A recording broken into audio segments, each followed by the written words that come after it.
Good afternoon and welcome back to Be So Creative Studios here in Las Cruces, New Mexico. I am Ellen. It's time for Tuesday Tips at 2, and so I welcome you who are watching from all over the world, it turns out, because I found out that we have an international audience actually, and I have to just say hello to my dear friends in Zambia, in South Central Africa, who have been watching. And in fact, they are my dear friends and sewing buddies. And I even have a picture. Marco's got a picture to put up for this. I have to shout out to my dear friend Lucy Kayuni. Do you have that picture, Marco? Here we are. We are sewing together in Zambia. We had so much fun, and all my sewing friends there in Ndola, Kazembe. Thank you so much for watching. I miss you, I love you, and I hope you're getting a lot out of these videos. So thank you so much. Today we're going to have a great tip on hemming jeans. I'll just bet that if you own a sewing machine, someone has asked you to hem their jeans, or you've had to hem your own. And it's never our most favorite thing to do. It's always a little intimidating to hem jeans. Why? Well, because that denim fabric and all those thicknesses, doesn't it make you a little bit nervous about, can my machine do that? Will I be able to sew through all of that?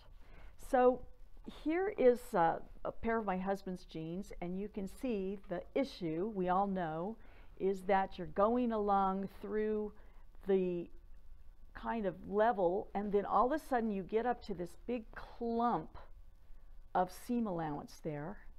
You've got to stitch over that, and then you've got to do it again on the other side. So here's what's actually happening.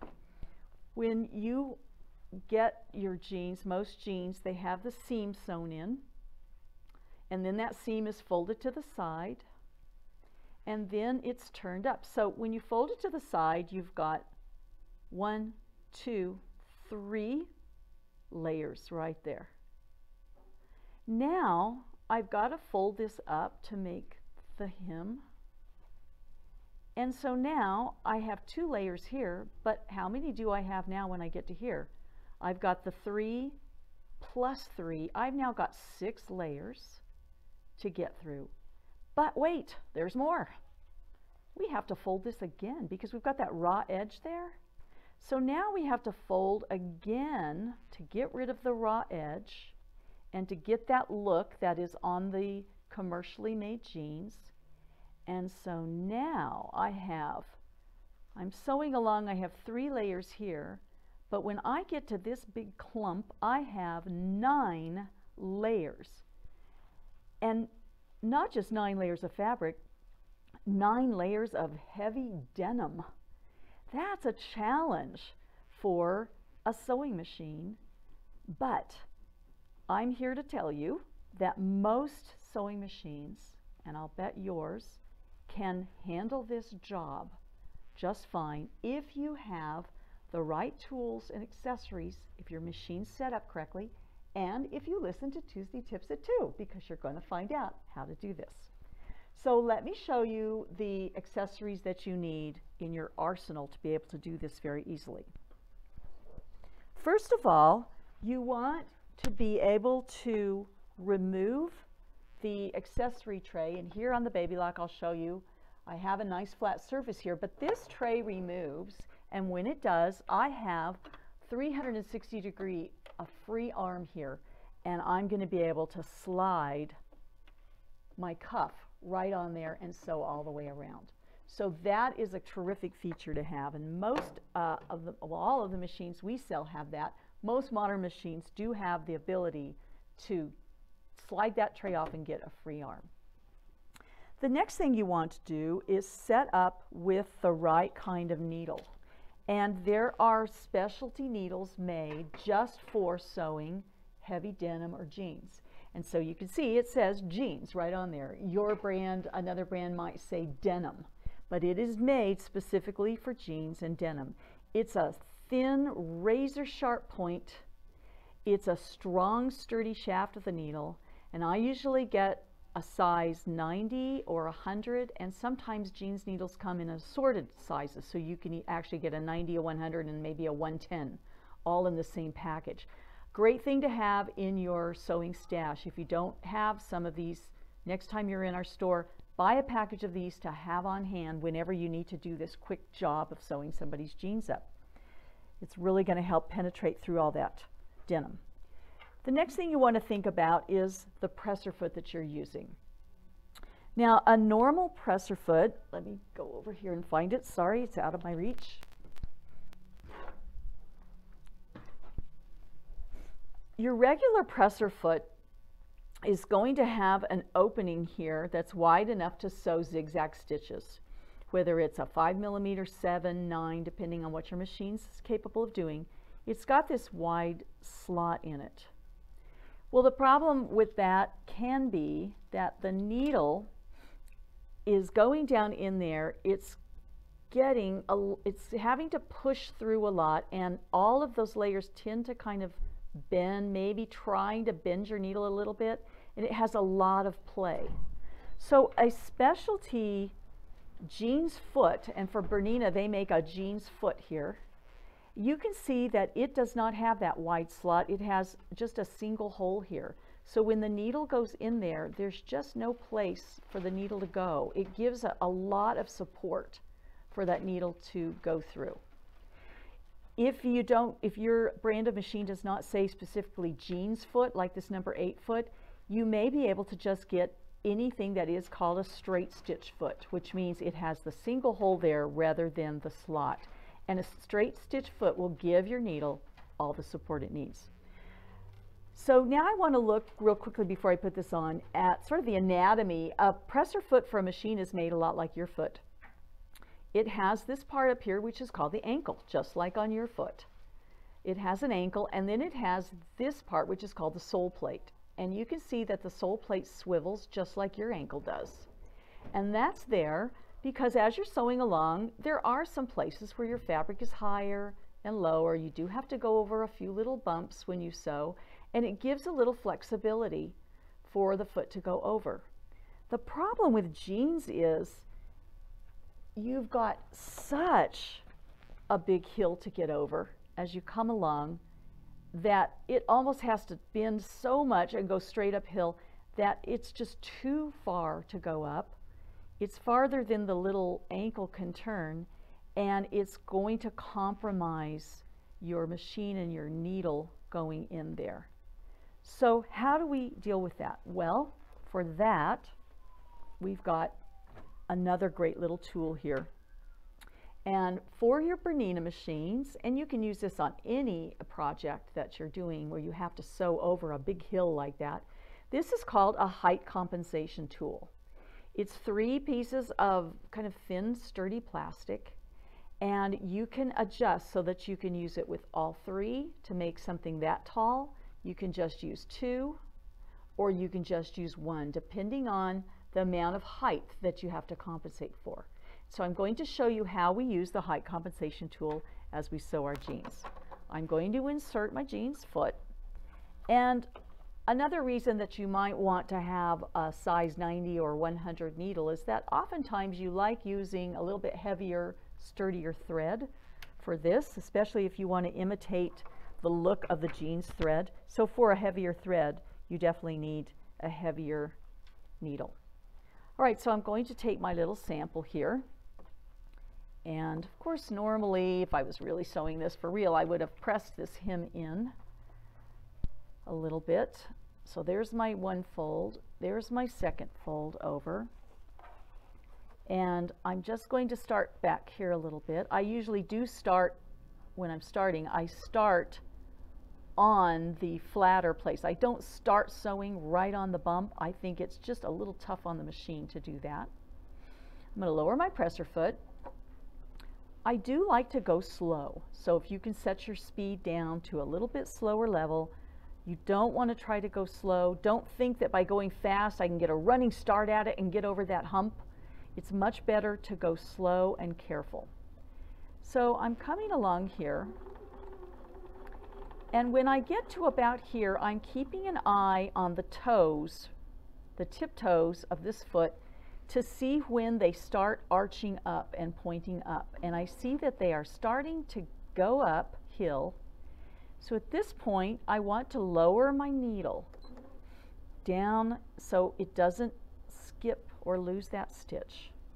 Now I'm going to raise my presser foot, and I'm going to take this compensation tool, and it's going to lay back here behind the rear part or the heel part of my foot.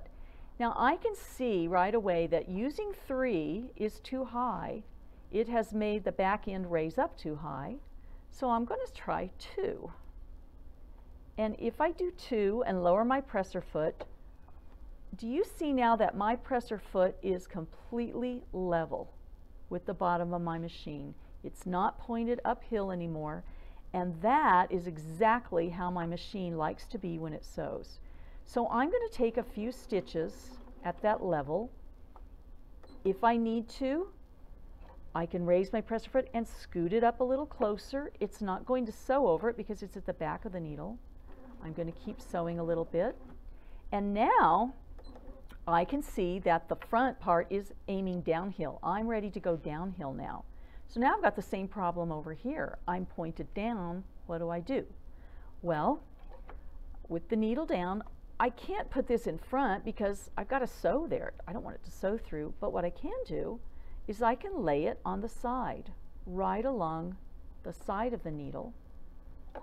And so do you see now that my presser foot is still straight and parallel? I don't have anything interrupting my needle, and I can sew a few stitches now in front. And when I see the back end of my presser foot here finally get over that hill, and I know now that I'm going to be safe if I take out my hot compensation, and now it sits flat down on the fabric and off I go.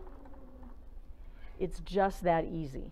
Now the benefit of doing it with that height compensation tool is that when you look here now at those stitches, there is not a single stitch that is missed. It doesn't make a big jump stitch. It just evenly stitches right over. And you can see a little bit better here on the gold side. Very even stitches, just like the commercially done jeans, and no stress, no bending of my needle at all. It's just a wonderful tool. Now some of you have baby lock machines or brothers that have a foot like this. This is called the J foot. It really is just the regular presser foot or sole plate that you use on a baby lock for your regular zigzag and straight stitches, and it's called the J foot because it's got the letter J in there. Now you notice that this foot does not have an ankle. That's because on this type of machine, and we're going to go over here now to the Baby Lock Jubilant, and I've got to plug it in, excuse me, put my power source in over here.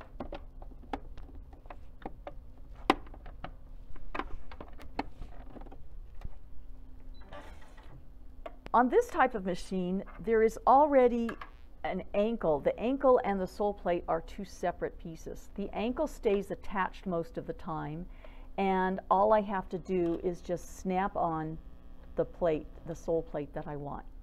So you see the J foot has a little black dot here. You might have been wondering, what is that thing for?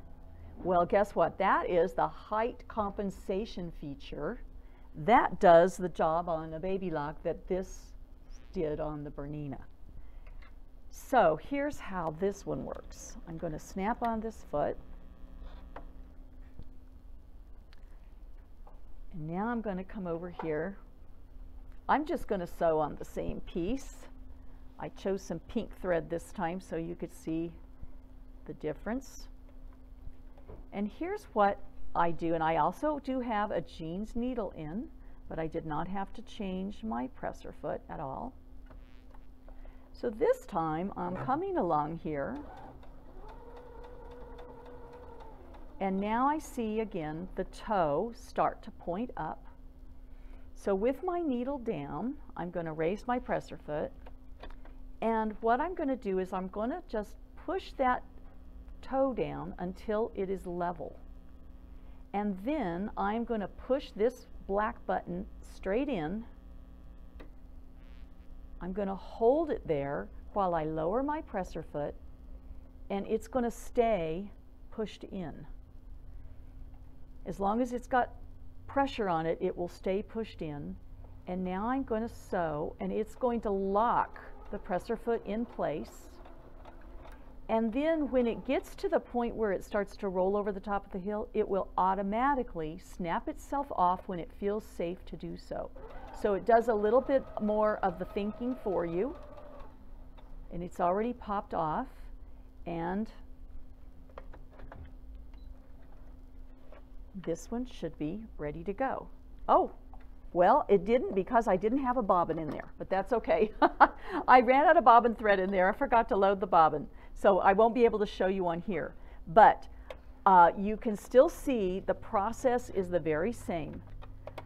Rather than putting the height compensation tool, you just level it, push the black button in, lower your presser foot, and your foot is level and ready to go. You sew straight across. It will automatically snap off when you get to the other side, so you don't even have to bring the tool around and do anything on the side. So 2 different brands, and you can use this height compensation tool on any brand. You could use it, it would work just fine using it over here if you don't have a J foot. You may have a baby lock that doesn't include a J foot like this, so this would be a great little thing to pick up. And that's how you get over the big lump here in your jeans. You can use this for anything where you have to sew over a big seam allowance in any kind of project, maybe over a big zipper or anything that suddenly your presser foot is not going to be level to do the nice straight work. So it's good for your machine. It's easy to do. Don't tell anybody that you know how to hem jeans, because everybody will be lined up at your door to hem their jeans. But if you have to, you know you can do it safely and it will work well on your machine. So thank you all for watching. We appreciate it and hope you are learning a lot on our Tuesday Tips at 2.